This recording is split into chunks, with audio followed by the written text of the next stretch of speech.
नाजरीन आदाब, आप देख रहे हैं इकरा उर्दू न्यूज़। मैं हूं हैदर अली।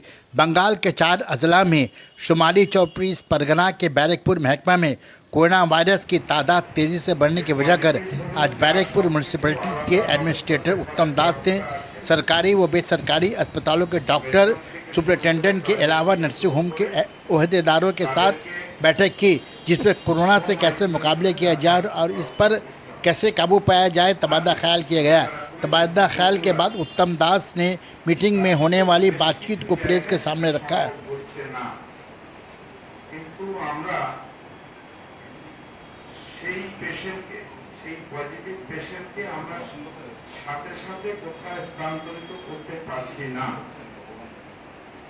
প্রাইভেটের দিকে অনেকে টেস্ট করাচ্ছে, সেই দেশে অনেক জায়গা বলছেন না তার পজিটিভ হয়ে গেছে, সে বলছেন না। প্রস্তাবনা অনুসারে আমরা আজকে এই মিটিংয়ে একত্রিত হয়েছি। আমি এই যে কোভিড সমস্যা যেভাবে আমাদের গ্রাস করছে, এর থেকে নিস্তার পাওয়ার কি কি পদ্ধতি আমরা নিতে পারি, কি কি প্রসিডিউর আমরা নিলে আমাদের চিকিৎসক, নার্স বা হেলথ ওয়ার্কার যারা আছেন তাদের চিকিৎসাসম্মত বিষয়ে, যেমন 3টে জেলা জাস্ট কোভিডে পড়ছে, মানে সংখ্যা যেভাবে বাড়ছে, হাওড়া, উত্তর 24 পরগনা এবং কলকাতা। আবার উত্তর 24 পরগনার মধ্যে খুবই আক্রান্ত যে মহকুমাগুলো, তার মধ্যে কিন্তু ব্যারাকপুর মহকুমা। এবার বাড়ির নিচের তলায় যদি আগুন ধরে, ওপর তলার লোক কিন্তু আজকের 1 ঘন্টা বাদে হোক, 2 ঘন্টা বাদে হোক, সেও কিন্তু আক্রান্ত হবে। অর্থাৎ আমরা আমাদের নিজেদের বাঁচার জন্য কিন্তু আমাদের কিছু নির্দিষ্ট নিয়মাবলী মেনে চলতে হবে, যাতে আমরা চিকিৎসক হিসাবে আমার যেমন দায়িত্ব একটা রোগীকে ভালো করা, সেরকম চিকিৎসক বা হেলথ কেয়ার ওয়ার্কার আমার দায়িত্ব কিন্তু যাতে রোগটার স্প্রেড না হয়। কারণ পাবলিক হেলথের মনে রাখবেন, মাইক্রো হেলথের থেকে ম্যাক্রো হেলথের গুরুত্ব বেশি হয়। মাইক্রো হেলথ মানে আমি শুধু আমার পেশেন্টের কথা ভাবছি তা নয়, কিন্তু আমাকে কিন্তু আমার পেশেন্টটার থেকেও কিন্তু 100 জন মানুষের লাইফের গুরুত্ব কিন্তু পাবলিক হেলথ কিছু যখন হয় তার কিন্তু বেশি ইম্পর্টেন্ট। যার জন্য এখন দেখবেন ভারত সরকার তার গাইডলাইনে অ্যাঞ্জিওপ্লাস্টি রেস্ট্রিক্ট করে দিয়েছে। এবার তো বলতে পারেন অ্যাঞ্জিওপ্লাস্টি না হলে রোগী মরে যাচ্ছে, তাহলে করলো কেন? কারণ অ্যাঞ্জিওপ্লাস্টি একটা করতে গেলে তার যে রিস্ক, তাতে অনেক বেশি হেল্প করা, কিন্তু একটা রোগী হয়তো বাঁচবে, কিন্তু তার বদলে কিন্তু দেখা যায় 10টা হেলথ কেয়ার ওয়ার্কার বা অন্য লোক কিন্তু আক্রান্ত হয়ে যেতে পারে। অতএব সমষ্টিগত ইম্পর্টেন্সটা কিন্তু অনেক বেশি, যার জন্য কিন্তু ইন্টারভেনশন রেস্ট্রিক্ট করে দেওয়া হয়েছে। ইন্টারভেনশন যেন ইন্ডিভিজুয়াল রোগীর ক্ষতি হচ্ছে, কিন্তু অ্যাজ এ হোল স্প্রেডটা কম হচ্ছে। এবার আপনি যদি দেখেন কারা আক্রান্ত হচ্ছে, সেখানে দেখবেন হেলথ কেয়ার ওয়ার্কারের মধ্যে যেগুলো ডেজিগনেটেড কোভিড হসপিটাল আছে, ধরুন medical college, ID hospital, Bangur, সেখানকার কর্মীরা যখন আক্রান্ত হচ্ছে, নন কোভিড হসপিটাল অনেক বেশি হচ্ছে। প্যান্ডেমিক সিচুয়েশন চলছে আমরা জানি, একটা জায়গায় রয়েছি সেটা আমরা জানি। একদম বেসিক পেশেন্টের সার্ভিসের জায়গাটা যদি চলে আসে, আমরা যদি সাবডিভিশনটাকে যদি ভাবি, সাবডিভিশনে কোথায় কোথায় আমাদের কোভিড চিকিৎসা হয় বা জেলায় কোথায় কোভিড পেশেন্ট অ্যাডমিশন হয়, মানে পজিটিভ পেশেন্ট, কোথায় সারি পেশেন্ট অ্যাডমিশন হয় আর কোথায় নন কোভিড পেশেন্ট অ্যাডমিশন হয়, এই তিনটাকে একটা ক্লিয়ার কাট আইডিয়া দরকার। এই জেলায় এখনো পর্যন্ত স্বাগত মেডিকেল কলেজে পজিটিভ পেশেন্ট নেওয়া হয়, জিএনআরসি তে পজিটিভ পেশেন্ট নেওয়া হয়, আর মেগাসিটি নার্সিং এ পজিটিভ পেশেন্ট নেওয়া হয়। পজিটিভ এই 3টে জায়গায় পজিটিভ পেশেন্ট নেওয়া হয়। নাম্বার 1। নাম্বার 2, তাহলে সাসপেক্ট কেস বা সারি কেস কোথায় নেওয়া হয়? সারি কেস নেওয়া হয় একমাত্র এই জেলায় একটাই সারি হসপিটাল আছে, সেটা টেকনোলজি হসপিটাল, যেটা খুব শর্টলি টোটালি কোভিড হসপিটালে ট্রান্সফার হয়ে যায়, তাই তো?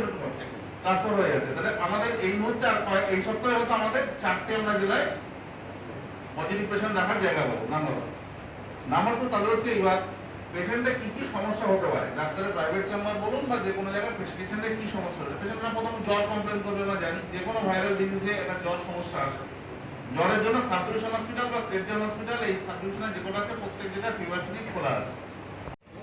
এবং সেই উত্তর 24 পরগনা বারাকপুর সাব ডিভিশনেও আমরা যথেষ্টভাবে প্রতিদিন মানে পজিটিভ টেস্ট ভীষণভাবে বেড়ে যাচ্ছে।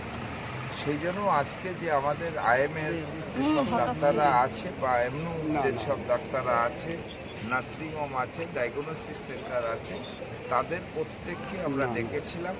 আমাদের প্রত্যেকের সাথে প্রত্যেকের একটা মত বিনিময় হয়েছে যে ইমিডিয়েট পেশেন্ট যে সাসপেক্টেড হোক আর পজিটিভ পেশেন্ট হোক, তাদের ক্ষেত্রে কী কী ব্যবস্থা নেওয়া হয়।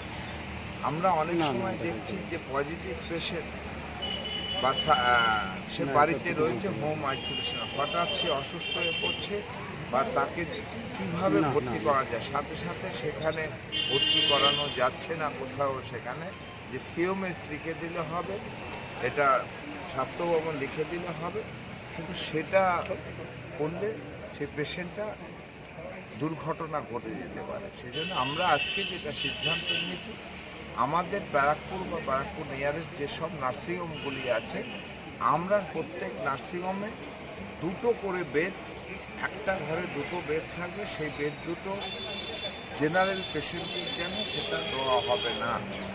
সেটা হচ্ছে Covid suspected or Covid positive যদি হয়, এই খুব সমস্যার মধ্যে পড়ে, তাদের যে কোনো অসুবিধা তাকে ভর্তি করতে হবে। এবং আমরা মঙ্গলবার সেই নার্সিংহোমগুলিতে গিয়ে আমরা সেটা ভিজিট করব, ডাইরেক্ট গিয়ে যে আমরা ঠিক করছি ডাক্তার জ্যোতির্ময় পাল, ডাক্তার সুদীপ্ত ভট্টাচার্য, ডাক্তার এর বিশ্বাস এবং আমাদের পৌরসভার পক্ষ থেকে সেখানে সেই বেডগুলি কতগুলো নার্সিংহোম আছে? যে কটা আছে ব্যারাকপুরে, যে কটা আছে আমাদের অনেকগুলিই আছে। ব্যারাকপুর সিটি আছে, আমাদের প্যানাসি আছে, সারদা আছে, কাছাকাছি বিএমআরসি আছে, যে পেশেন্টগুলি 8-10টা সিট পাওয়া যায়। আর 10টা সিট পেলে আমাদের যথেষ্ট। এবং পরের দিনে আমরা চেষ্টা করলে আমরা যদি সরকারিভাবে যে ব্যবস্থা আছে সেই ব্যবস্থা পৌঁছে দিতে পারবো। মানে প্রাথমিক চিকিৎসাটা ওইখানে দেওয়া যাবে। তারপরে আমাদের এই সার্ভিসগুলি দেওয়ার জন্য আমাদের 24 আওয়ার্স অ্যাম্বুলেন্স রাখা হয়েছে। পজিটিভ পেশেন্টের অ্যাম্বুলেন্স আলাদা এবং সাসপেক্টেড পেশেন্টের অ্যাম্বুলেন্স আলাদা 24 ঘন্টার জন্য রাখা আছে। সেই ব্যবস্থা করেছি আমরা, কিন্তু মানুষের পাশে থাকতে হবে, মানুষের সাথে থাকতে হবে, এটা আমাদের অঙ্গীকার। যে করেই হোক তাদেরকে বাঁচাতে হবে, মানুষের সাথে মানুষ।